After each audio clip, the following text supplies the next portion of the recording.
বিসমিল্লাহির রহমানির রহিম। আসসালামু আলাইকুম। কৃষিকথা ইউটিউব চ্যানেলে আপনাকে স্বাগতম।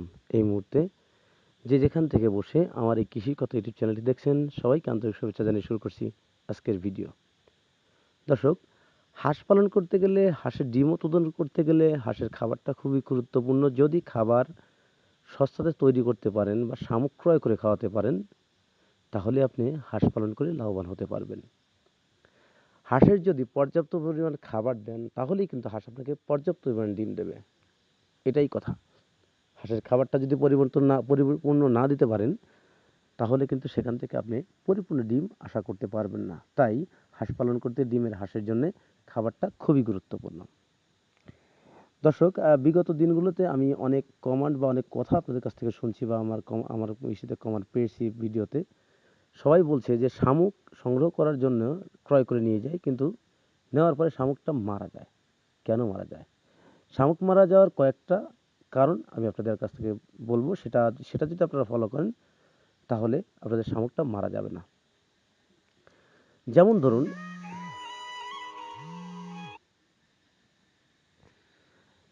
ধরুন, হাঁসের খাবার শামুকটা যখন আপনারা সংগ্রহ করবেন, এই শামুকটা আপনারা নিয়ে যান আপনাদের এলাকাতে।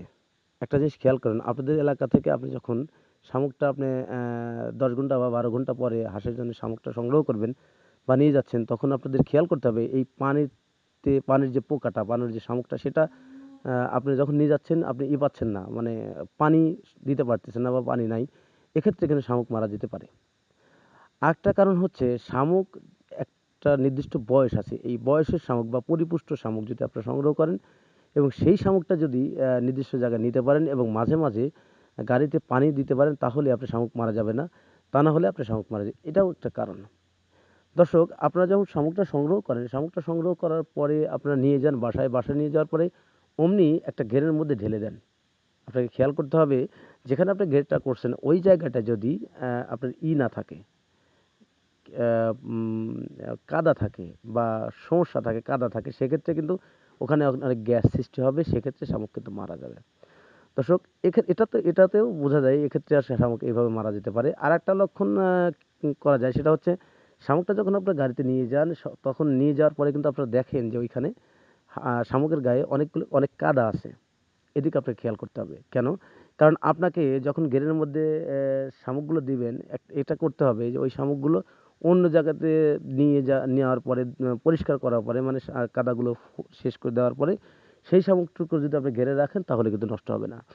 না নজরে যদি এইভাবে রাখেন, তা না হলে কিন্তু শামুকগুলো নষ্ট হবে। এটাও কারণ। আর পরিপূর্ণ শামুক আপনাকে সংগ্রহ করতে হবে, মানে পরিপুষ্ট শামুক সংগ্রহ করতে হবে। এই শামুকগুলো নিলে আপনার এই শামুকগুলো মারা যাবে না বা ক্ষতির সম্মুখীন হবেন না। আর একটা কারণ হচ্ছে, শামুক দিলে হাঁস কিন্তু প্রায় 80 থেকে 90% ডিম দেয়। এটা সত্য। আর হাঁসের জন্য যে ডিমের হাঁসের, সেটাকে আপনারা শামুক বেশি বেশি খাওয়ান, তাহলে বেশি বেশি ডিম পেলে আপনি লাভবান হতে পারবেন। ডিম উৎপাদনের ক্ষেত্রে খাবারটা খুবই গুরুত্বপূর্ণ। খাবারটা দিলে অবশ্যই হাঁস পরিপূর্ণ ডিম দেবে। আর সেক্ষেত্রে খামারকে লাভবান হতে পারবেন। দর্শক, মনে করি আমি জানি, আমি বুঝতে পারছি। দর্শক, আমার কথাগুলো অবশ্যই বুঝতে যদি আপনাদের সমস্যা হয়, তাহলে অবশ্যই ভিডিওর নিচে কমেন্ট করে জানাবেন। আমি চেষ্টা করবো আপনাদের সমস্যার সমাধানের জন্য। আর ডিসক্রিপশনে আমার নাম্বার দেওয়া আছে, সেখান থেকে যদি আপনারা নাম্বারটা সংগ্রহ করে আমার সাথে যোগাযোগ করেন, তাহলে আমি আপনাদেরকে শামুক দিতে পারবো আমার নিজ দায়িত্বে। তো আমার এখানে পরিপুষ্ট শামুক বিক্রি করা হচ্ছে 180 টাকা বস্তা। যাদের প্রয়োজন তারা সরাসরি যোগাযোগ করে আমার কাছে শামুক সংগ্রহ করতে পারবেন। তো দর্শক, আজ এ পর্যন্তই। দেখা হবে পরবর্তী ভিডিওতে। ভালো থাকেন, সুস্থ থাকেন। আল্লাহ হাফেজ।